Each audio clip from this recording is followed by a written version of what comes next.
everyone. It's episode 6 of Podcast of Monty's. Boys, Mike Rob and Space Coast Chad. How are we feeling today?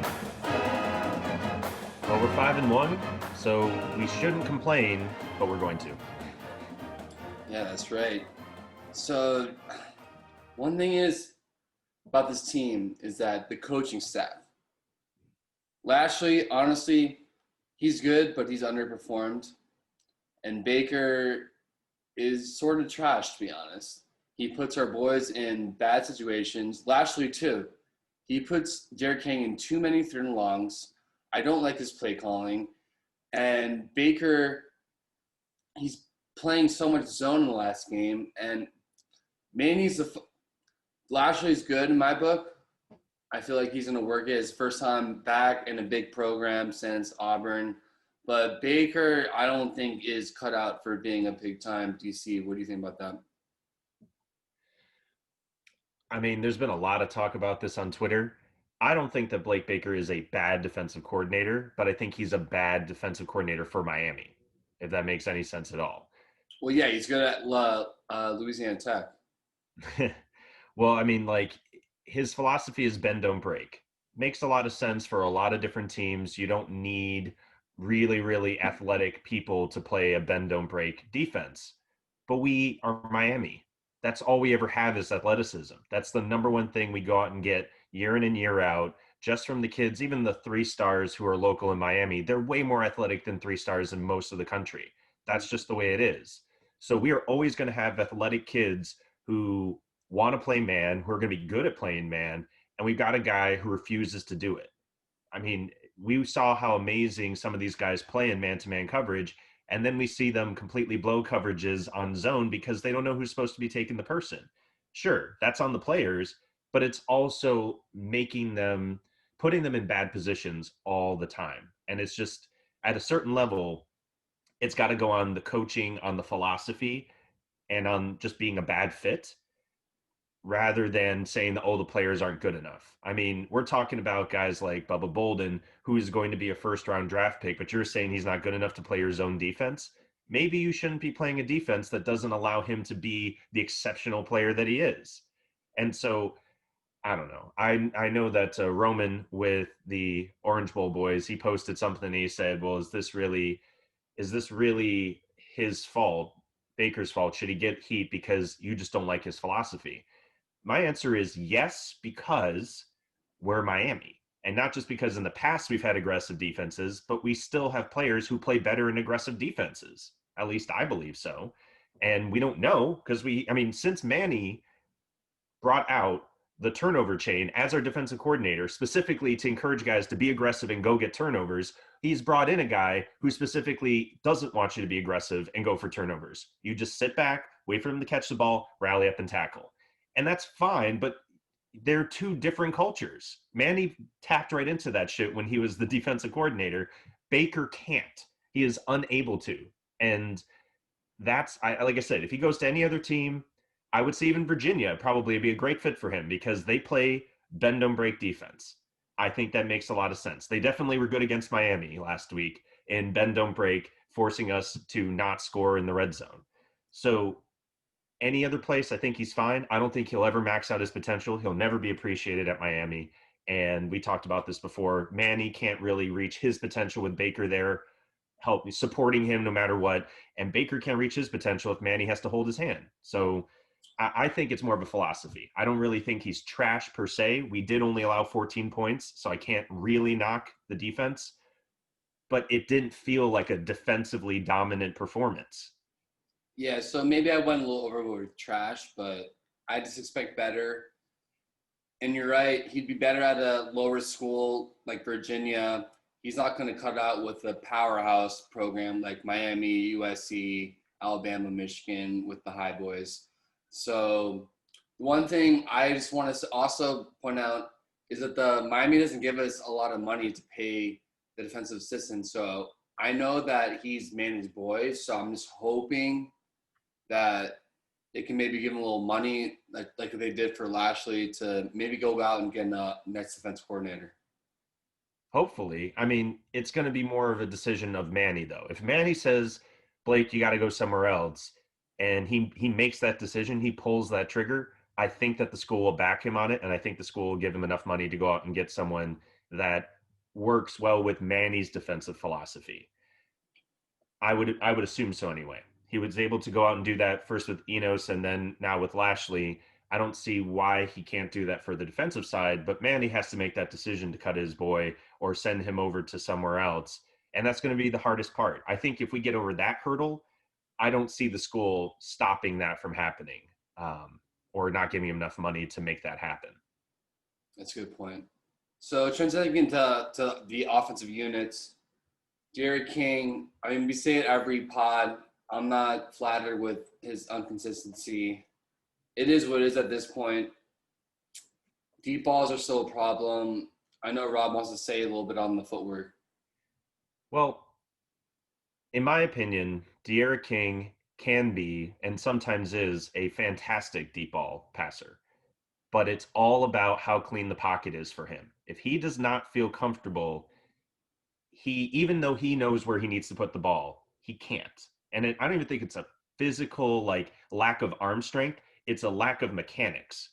And so even on Twitter last night, watching NFL teams, you've got former Pro Bowler, Super Bowl winner Kurt Warner out there going, quarterbacks, stop fighting yourselves and work on your footwork and make sure you're pointing, you're stepping into the throw, you're doing all the things you're supposed to do, because this position is hard enough to play without you fighting your own body and basically not giving yourself the opportunity to make these throws. And he's saying that to NFL quarterbacks. So you can only imagine on the college level, yes, these guys have been playing football a long time, they're great quarterbacks. But if Kurt Warner's seeing mechanical issues on the highest level, you know there are mechanical issues on the lower levels. And you can see it with De'Ara King. He's not so overly talented with his arm strength that he can just muscle a pass in even when his feet aren't right. If his feet aren't right, if he's throwing on the run, if he's not able to step into a clean pocket, it's not going to get to the player. It's just not. It hasn't all year. It won't going forward. And honestly, don't think that's a huge knock against him so much as a knock against the offensive line. But you got to know what your quarterback's good at. And hopefully Lashley sees that now. I mean, he doesn't really have King do a lot of like designed rollout plays because King isn't good at them. Yeah, and we said on our last podcast last week, you got to play, you have to scheme to King's strengths, which is making running the ball. And he excelled at that for the second game in a row. Well, and the thing is that King did it, but he did it sparingly, which is really weird. Like he led the team in carries, but he only averaged 2 yards per carry. It wasn't like Clemson where he was the only part of the offense that went anywhere. But they used him, I think, with very specific purpose to keep Virginia guessing, which I liked. I didn't mind. Also, some of that is because in college football they count sacks towards negative rushing yards, and from what I saw, like and what you just said, it's all about the big runs that make big plays to change momentum. Right, and he had the longest run of the night for us. He had a 20-yard run. Yeah.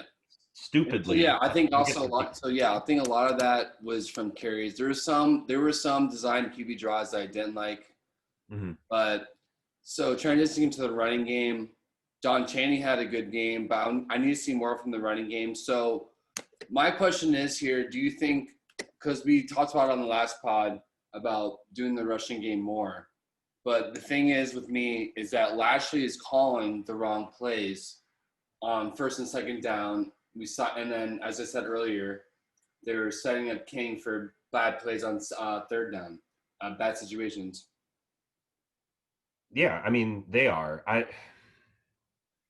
I pretty much said the entire night that we needed to run between the tackles, and that was where we needed to focus our attention. I've tried to pull all of the game tape. I haven't gotten all of it, but all of the positive run plays that we had that I recall were focused towards running between the tackles. And we gashed them between the tackles. We didn't run it enough, in my opinion, between the tackles. We ran a lot of stretch plays where our linemen couldn't get out there to stop them in time because, quite honestly, our line is not that mobile, not that quick. So they would get swallowed up in the backfield. So, for example, I saw Cam Harris have 3 or 4 good runs, and then they sent him outside 2 or 3 times, and he ends up with 8 yards for 8 carries. If he had stuck to his 4 carries for positive yardage, he would have done better than Robert Burns. He probably would have averaged more than Jalen Knighton, who also got sent outside on these outside runs and got swallowed up. It doesn't matter who's running the ball. Our linemen can't block out there. That's what I think the biggest issue is. So when we just run like downhill, none of the RPO, not the option. I mean, option runs are fine, but you got to have your linemen go hit someone. They have to be aggressive off the ball. When our linemen are passive, whether it's in pass protection or in run RPO, we don't know if we're running or not. We're playing like it's a pass, but it could be a run. None of that shit ever works for us. We're just not good enough to pull that off right now. And it's really hurt our running backs. Cheney, in my opinion, most of his runs were right up the gut. And I think they stopped him 3 times out of 10. That's really good. I mean, you can't expect every run play to be successful, but he was good on over 50%. But I'm fairly certain that almost all of his runs were between the tackles. Mm-hmm. Awesome. And so everyone's looking at Cheney like, wow, this guy runs like Gore and he's great and all that. Yeah, I agree. But you didn't run Gore outside the fucking tackles ever. It's Frank Gore. You run him between the tackles. You should be doing that with Cameron Harris. You should be doing that with Cheney. And even with Knighton, unless you're getting him out in space because you've got some sort of design to get him out in space. But just running, stretch plays or toss plays, I don't think that's going to help because they're expecting us to attack the edges, whether it's a pass play or a screen pass for the 17th time for the night. They're going to expect short outside stuff. They're crashing on it. And so if they're going to take that away, it means they're not going to be stacking the box really. Like they're not really going to set up to stop an inside run that punches you in the mouth, which most of our running backs can do by themselves. And every time we did it, we gashed them. I mean, maybe it was only 3 yards, 2 or 3 yards, but it wasn't -5 yards like it was every time we ran outside. Or it would be better. It would be 5, 6 yards at a clip. That's all you want your running game to get is 4 yards a carry. I think our offensive line can do it. We just don't. I think we're so wishy-washy about it because we don't want teams to lock in on it that we stay away from it on purpose so that it's always in our back pocket. And that just doesn't help us because we use filler plays instead, like screens that work less than 50% of the time and always end up for negative yardage. It just, I don't know. It just seems counterintuitive to me. And I think it comes from a place of fear. Like we can't actually pull this off. We can't actually be a power running team. And I haven't seen any evidence to show that we can't be. Yeah, so we talked about it earlier. Lashley needs to scheme for King better and play to his strengths. Lashley also needs to play to the strengths of the offensive line because we know that they're not as good as we think they are. And yeah, I'll take the L. I said on a previous podcast that Knighton should have more outside screens. It's not working. But the thing is on Knighton, he's been doing very well in pass protection, so I got to give him that. And you're definitely right on the Don Chaney inside runs more. Well, and what I saw effective, and again, this is against Virginia, but Virginia, as we said, is stacked with seniors, right? So all of the smoke and mirrors and all that shit, that's not really going to work on them. But when we ran straight at them, man to man, our offensive line pushed them around. The times that they didn't was, I saw, some breakdowns of RPO plays. Well, yeah, because your line doesn't get to actually be aggressive on an RPO play. They can't run downfield because it's a run pass option. So they have to pass block on a run play. Shockingly, you get no push. And what Virginia did was basically put 7 guys in the box who all just stood there and waited for King to either throw the ball and knock it down or for him to scramble and they go sack him. Yeah, because the offensive line might as well not be there for that play because that's how that play is designed. Our guys are not good enough to do that. And quite honestly, until you establish a part of the game where when these guys are firing off the ball that they're going to push you 5 yards downfield and they're going to punch you in the mouth, RPOs don't work as well because the defense isn't afraid of the run. They're just expecting the pass.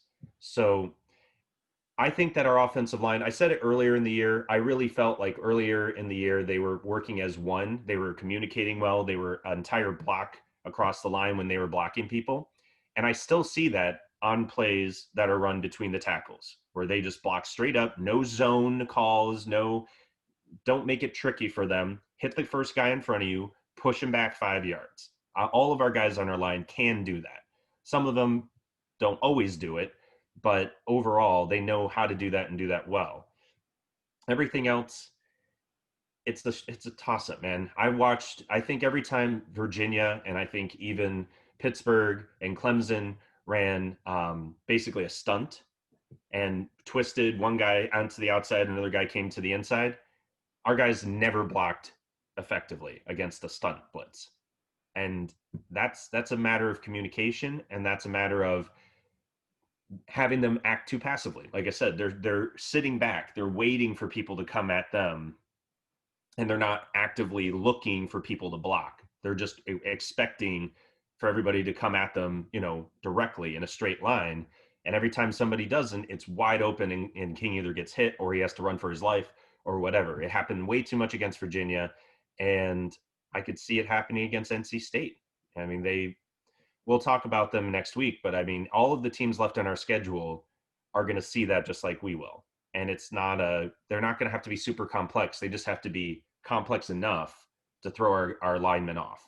So the way you fix that is you don't run a ton of pass plays. We had too many. I think every one of our 3 and outs was either terrible blocking on first down run or throw the ball 3 times in a row and King has to run for his life 3 times in a row.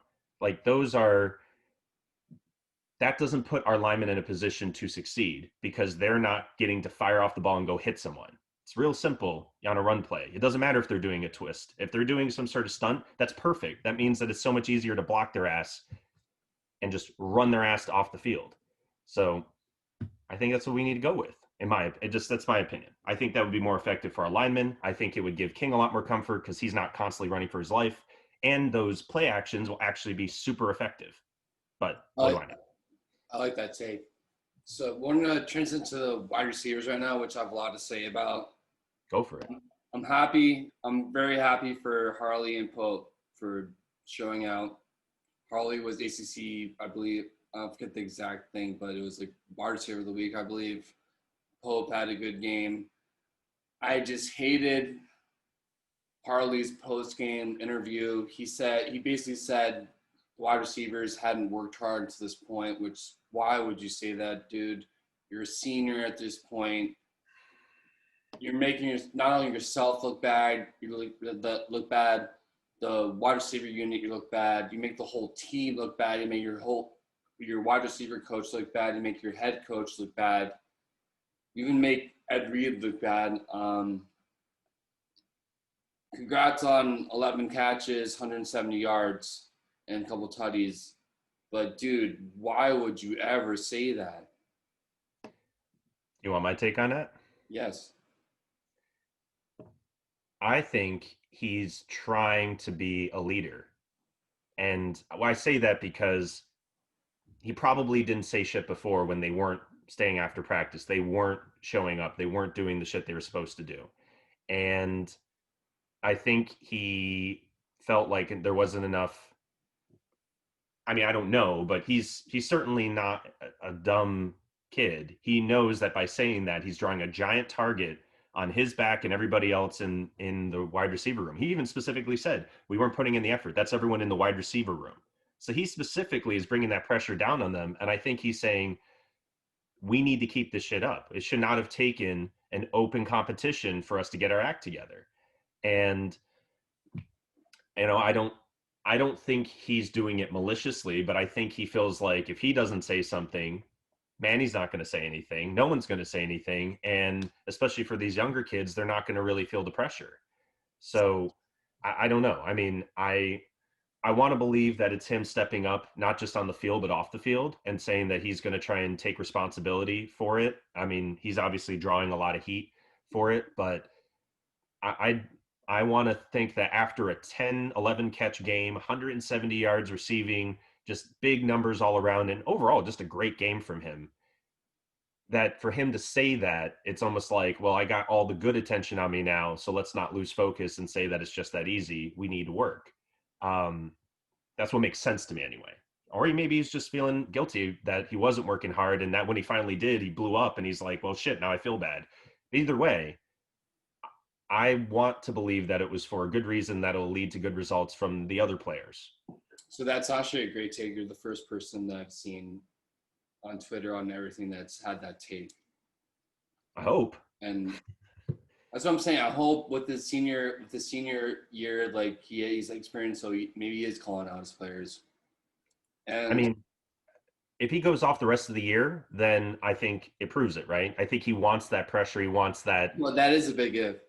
It is a big if. I agree. But if he's bringing it on himself and then he continues to perform, it's almost like he wants the people to come down on him, but he takes responsibility for it. I don't know. I think Pope's going to be our number one throughout the rest of the season. Not every week, but just overall. He got that one catch, and my man, like it was like a fire was lit under his ass. Every single time there was a ball in the air, he was going all out for it. He was selling out to get that ball no matter what. Yeah, so that's the thing. When you get Pope the ball early, he gets confidence in himself. So then he balls out the rest of the game. That's how it should be every time. I don't think he's maybe going to be the number one, like, go-to guy. That should be Brevin. We'll talk in that in a second. But I think using him as all the underneath routes that's a scheme. Like, that's the one player that Lashley is actually starting to scheme well with. Well, and I would agree. Harley as well, right? Like Harley, they kept having him do these real short routes. And yeah, that makes sense. Or these medium routes, but they sent him on a deep ass route to use his speed to torch people. And they did it early and it was beautiful. Because I mean, Harley is fast as hell. And that makes a lot of sense that he should be that slot guy who takes the safety deep, and chances are good that you're not going to catch Harley, even if you have a 10-yard head start. And that's exactly what happened. So but Pope got a catch that, quite honestly, I didn't think he was going to make because it was just a tough catch in general. I don't think That was most people would make that. that It was was a beautiful awesome. catch. Yeah, and after that, he's snagging balls, tip balls with one hand. You know, Yeah. he's not giving up on plays. And so, to my mind, he's not going to be the number one receiver, but he's going to be the number one guy in the receiver room that they should be trying to just go out there and make plays. Again, I don't think he's going to do it every week now for the rest of the year. I hope that light is switched on, but that would be asking a lot. I just think that effort, that amount of effort he showed on the field was phenomenal because it was on the balls that he didn't catch that I was most impressed. He actually hurt himself laying out for a catch that just barely like was out of bounds from King. It wasn't a good pass, but he didn't give up on the play. He didn't go, oh, that was a bad pass, whatever, I don't have to go get it. He sold out, hurt himself, got back up. You know, they kind of popped his shoulder back in and he went back in and played some more. I fucking love it. That's what I want to see every game.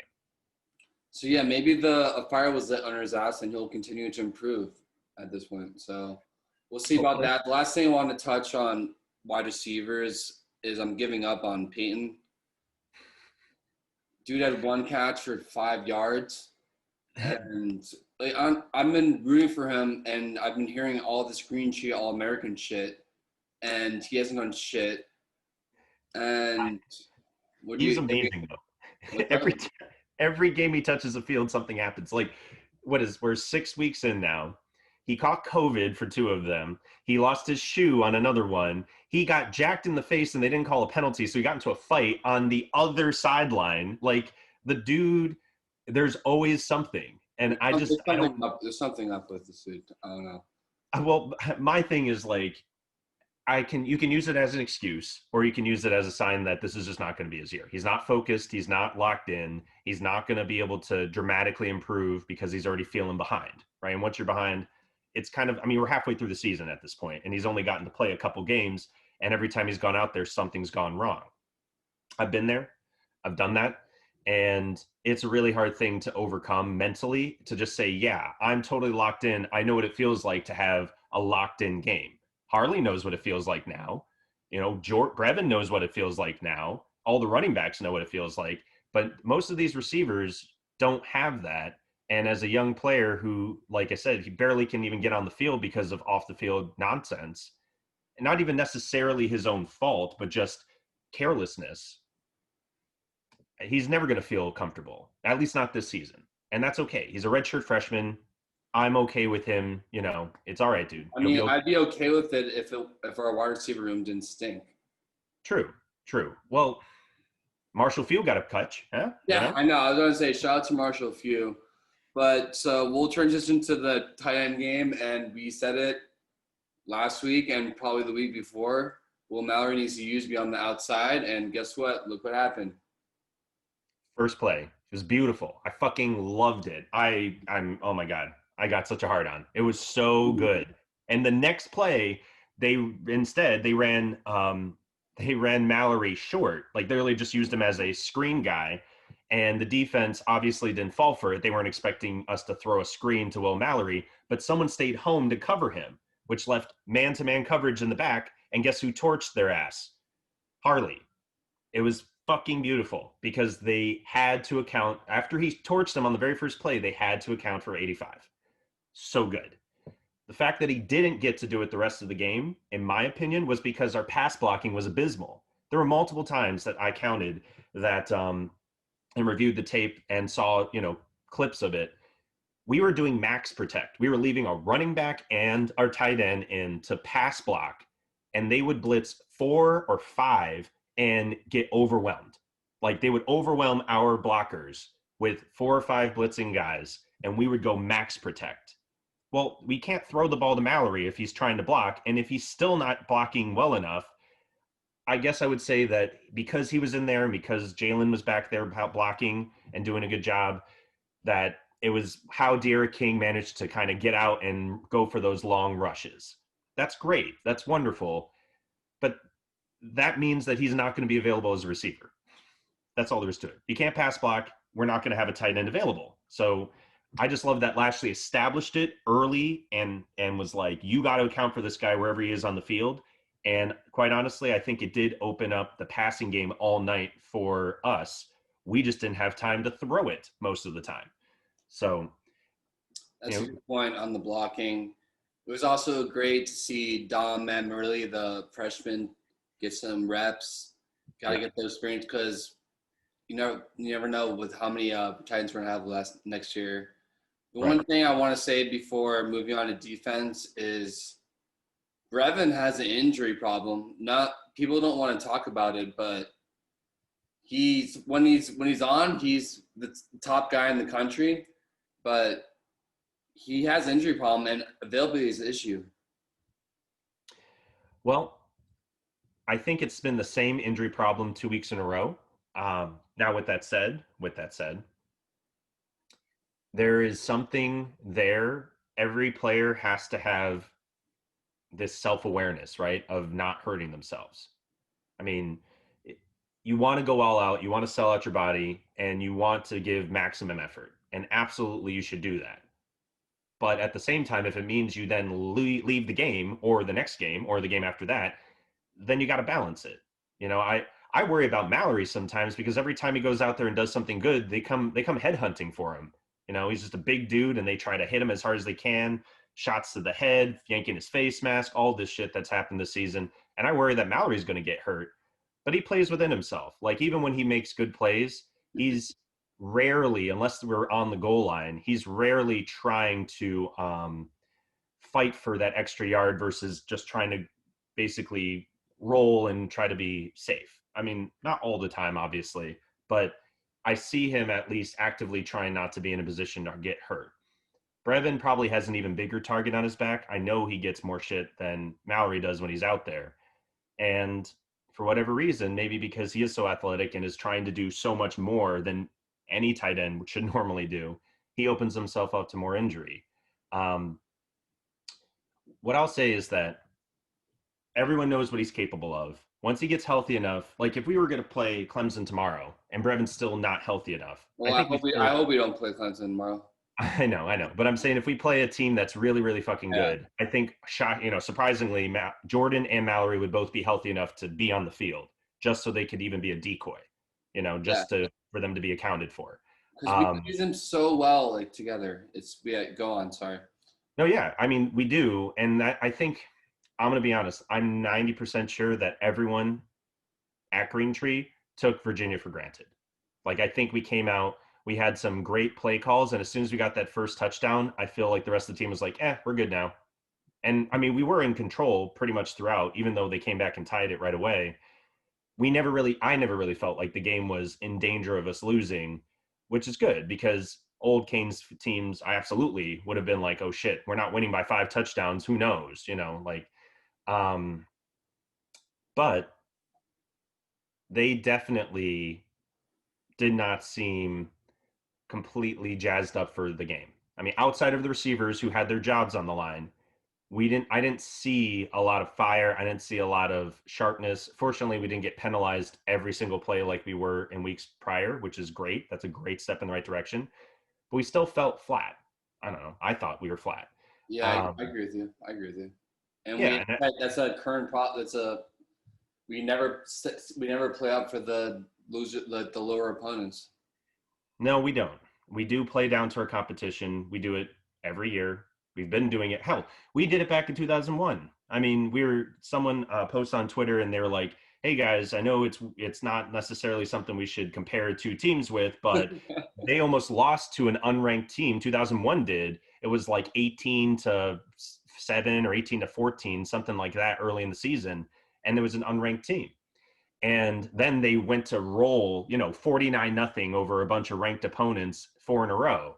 Well, yeah, because they took a team for granted and they almost got caught. um and honestly, we're not good enough to do that, right? We shouldn't be taking any team for granted. But I believe that the coaches did take this team for granted. I think Manny even said they kind of took this team for granted. And I'm glad that they didn't blow it. But you can't take anybody on this schedule for granted. Especially when you lose to FIU last year, dude.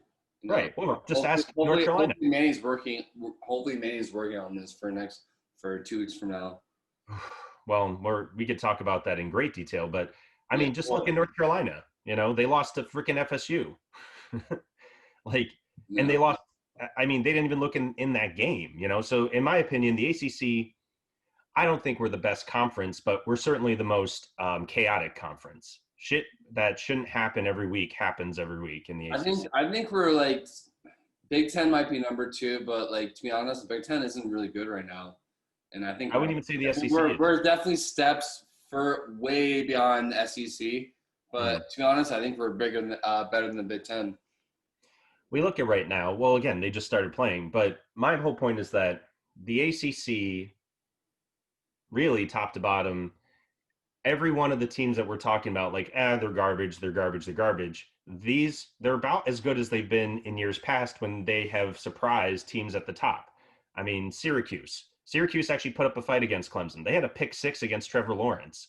I'm not saying that they're a good team, because they're not, but they have enough talent to surprise you if you take them for granted. I don't think there's anybody in the conference who's not like that. So for Manny or any of the staff to be the players to be looking at this like it's not a big game that's the more worrisome part. I hope this was a big wake-up call. I have no idea if it is, but we have no idea, because that's how the recent Miami school, as you said, since 2001 has been. So we'll see, especially after bye week. So yeah. Transitioning to the defensive line playing great. Noticeably, Jarrison Hunt, he looks like a baller. Quincy Roche played well. I think Phillips turned off a little bit, but I think he's probably being double teamed now. But also Nesta, he's playing his way to a high draft pick. He's constantly a presence. I love him. I mean, from his very first press conference this year onward, I always liked him, but then I'm in love with Nesta and everything he brings to this team. He brings fire. In my opinion, he brings accountability to the team. And I'd love to say that that's Jonathan Ford, our senior D tackle, but he's not. I get very disappointed in watching Ford because he's such a big guy. He's got all the tangibles to block up the inside of that line like you're supposed to. And he's always getting pushed one side or the other, and he's never double teamed. They're doubling Nesta, and Ford is not eating, and it's a weakness in our team. Now, with that said, there are plenty of other weaknesses behind them, so Ford isn't going to get picked on as much. And I hope that he just picks it up. Like every senior, this team is going to have a chance to have their senior year moment to really step up and shine. They didn't have to against Virginia. They were running a lot of smoke and mirrors, reverses, which one's the quarterback bullshit. So, that's not going to be Ford's time to shine.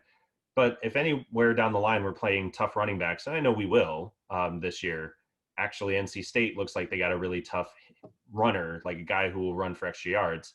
That's where guys like Nesta and Ford are really going to step up and shine. Because, yeah, it's great when Jalen Phillips and Quincy Roche are getting 10, 11, 12 tackles, but they shouldn't be doing all of the work. They really need to plug up the middle first and let those guys be free to wreak havoc. And I just hope that in the next 2 weeks they get there. Right? They're close, but it's not quite happening yet. Moving on to linebackers, not much has changed in my opinion compared to our last week's takes. We both know that Brooks and Flash should be starting. The only thing I'll say is that Zach McLeod did have a better game than he did for that probably his best game of the season. Any thoughts on this? Well, I would say that BJJ got himself a sack. He came right through. Yeah, he had to go. He had BJJ had a couple good plays too. You're right. Yeah. Well, but the reason why he got the sack is they blitzed him a gap right out the gate. They said, "Go, just go, fucking get him." And guess what? He's really good at it. So why don't we do that shit all the time? I don't know.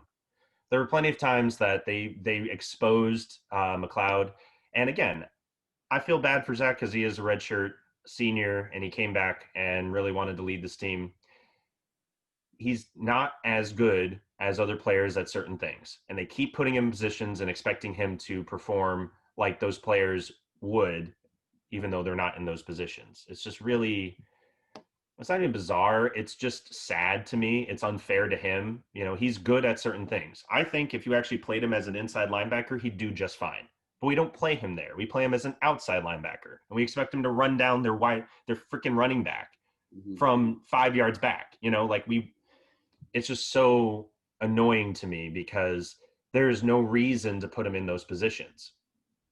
There isn't. Yeah. It reminds me as a Lions fan how we use Gerard Davis, who's not good in the first place, and we just figured out that he's a decent pass rusher, and he's terrible at everything else. And we didn't figure out till 4 years after he drops him that he's better as a blitzing pass rusher. Well, a funny thing on that point is guess who our linebacker was for 2 years until last year? Al Golden. So,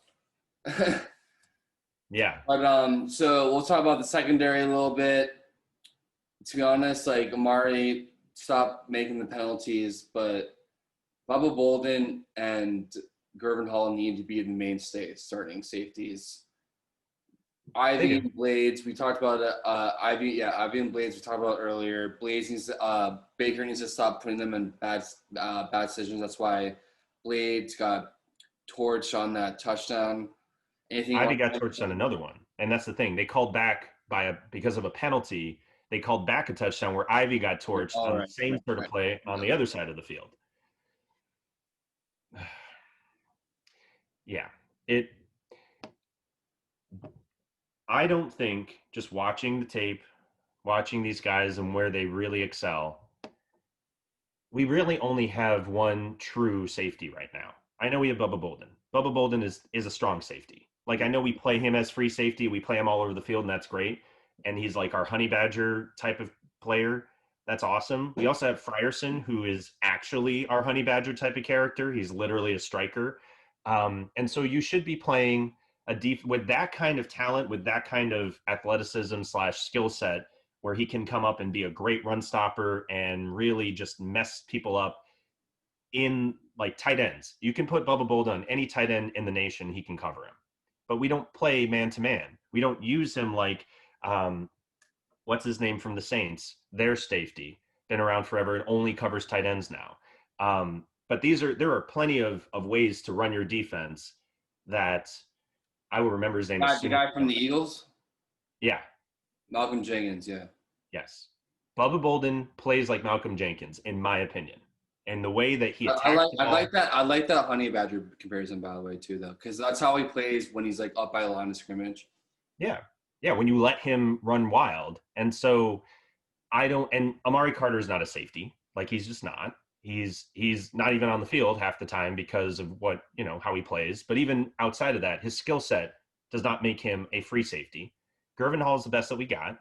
And even that, Gervin hits really, really hard, and that's great. And he could be kind of like an Ed Reed type where he's can be all over the place, but he also hits really hard. Awesome. Gervin Hall wasn't even on the field for the first play, which Amari got knocked kicked out. The first play on defense, it's Amari and Bubba Bolden, and Amari gets kicked out. So I don't get it. And Bubba got exposed several times in coverage. Part of that was, I think, communication. They're not on the same page with their zones. They don't know when they're supposed to let one guy go and let the other guy take over. The other guy's not reading it behind them well.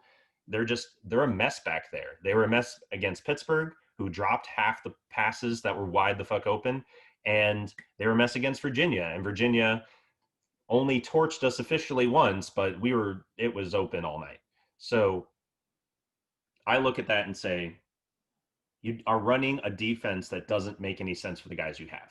And it's the most clear with the secondary, but it's clear throughout. There's no reason to run a defense like this. I understand now we're in halfway through the season. I said it at the beginning of the season, but again, I understand that that's who Blake is. Baker's not going to change his defense for anyone or anyhow, that's fine. But I am going to stop blaming our players when they fail to make plays, unless they're there and they just fail to come down with it, right? If it's a matter of effort, sure. I guess Blade's getting torched on that last play. He really thought there was somebody behind him. Gervin Hall started deeper than Blades and never looked back. They both ended up running back there at the same time when the guy was 10 yards open. But that's a miscommunication problem. Sure, that's still on the players. But Baker, how do you not have a plan that allows, why don't you say man up? Would that be so difficult? Yeah. I just don't understand. There's nothing I hate more than when coaches are so stubborn that they refuse to change their ways. It's insane. But you touched on it briefly, but Ferguson the past couple games has been doing awesome. Shout out to him. He's stepped up as always. I mean, he's continued to step up, which is great. But that means, in my mind, if there is a weak point on the defense or on the defensive formation, Frierson should be the one who's out there on an island, and McLeod should be the one with more coverage behind him. And instead, they flip flop it more often than not, and it's just like I don't get it. But again, it's because it's the system, not the players, and it gets painfully obvious that these other teams, if they have halfway decent offensive coordinators, are targeting the players, not the system. I guess what I would say is, at the end of the day, Baker's going to do what Baker's going to do, and we're going to probably continue to despise him for it. And he can do both. You can switch between a zone defense and a man defense. It is okay. And if you just happen Oh, to, John Bell, I'm a Lions fan with Matt Patricia. yeah, you can do both. It's not the end of the world if you mix it up and people, because he has, but it seems like 1 out of every 10 plays is man coverage, and we get burned on all zone coverages. If we start playing man coverage and our guys just get beat straight up, I'll stop talking. But I haven't seen any. Even Clemson did not have all of these athletes who are better athletes than us. Yeah. They had more effort and they had better coaching. I didn't see one player out there that was just flat out better than everyone else, with the exception of their running back. Etienne, straight up, was just impossible to tackle. I will give them that. But your bend don't break defense didn't make it any easier or harder to tackle Etienne. We just can't tackle Etienne. So why not sell out? Why not go hit Lawrence 15 times more just so that they don't get those wide open passes? I don't know. And Etienne's very good, best running back in the nation. But as we said on last pod, our tackling stinks. I don't know if it's COVID with the less practices, but our tackling stinks. So Yeah. moving on. So moving on to the special teams. Not much to say here. Oh, kicking. Borregales had one blocked field goal that wasn't his fault. He except did for the the same for the blind. rest of the game. It goes back to the offensive line, though. Like, Yeah, come on, guys. but Lou Headley he did his thing too. Hmm. Strepo was still out there as punt returner. Been saying all year. And Knighton was there as kick returner. Anything you want to say on that? I mean, we got our wish with Knighton. He did kind of bobble his kick return, is what it is. He's a true freshman. I still like him back there. I like the fact that they're willing to put him back there because that means we have a chance to actually get some decent returns this year. Um, it's not going to be a Devin Hester sort of situation. And honestly, if he does it one time, they're just going to kick away from him anyway. So, it won't ever be a Devin Hester situation. But yeah, our special teams continues to be, I mean, look at the score. Like, our special teams is the reason why we won the game. So, um, it's better to have it than it's better to have it than not have it, like we did last year. That's why we lose these games last year. In my opinion, if there's one easy answer, we have great special teams, and that's why we're winning these games by less than a touchdown. Shouldn't, but at least we're winning. So last thing before we wrap up, we gotta talk about these new Miami uniforms. So at first, I didn't like them, the Miami Knights uniforms. I'm warming up on them. They remind me of they're exactly the Parley, so I like the number font. I like the texture of the number font. But Mm. the thing is, they remind me too much of Virginia or Virginia Tech. It looks a little cheesy, but I'll deal with it. The last thing I'll say on that is the single digit numbers look better than anything after 19. And of course, the sample uniform they threw out there was 20, so it was like everything that you Yeah, hated about yeah. it. But to be honest, I saw on the online shop the number one that they're selling, and it looks good. I might actually buy it, which is funny. But Yeah, I might as well. I think they look fresh. We've been looking for blackout uniforms forever, and I think that Adidas finally came out with ones that weren't exactly what we were hoping to get, but in a lot of ways they were unique.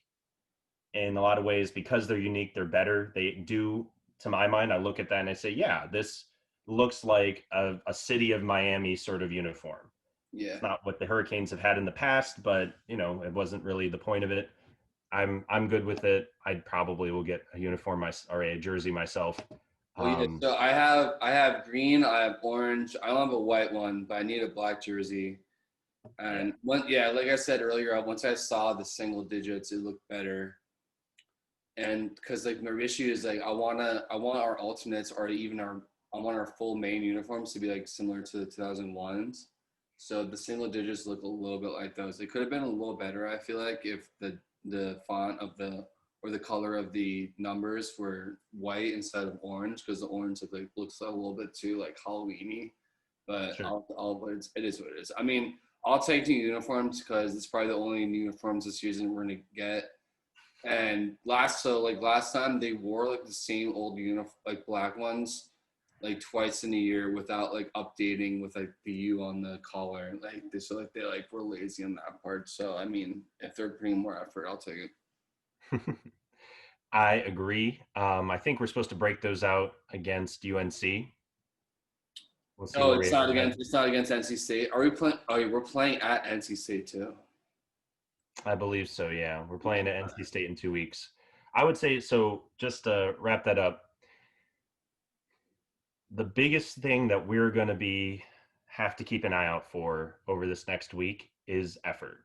I mean, again, if you look at how the coaches acted afterwards, if you look, I mean, the stuff they were putting on Twitter, not Lashley as much, but Baker. I mean, he was like, it's not, what is it? Winning isn't easy, but it sure is fun. Something like that. He got so much shit for that.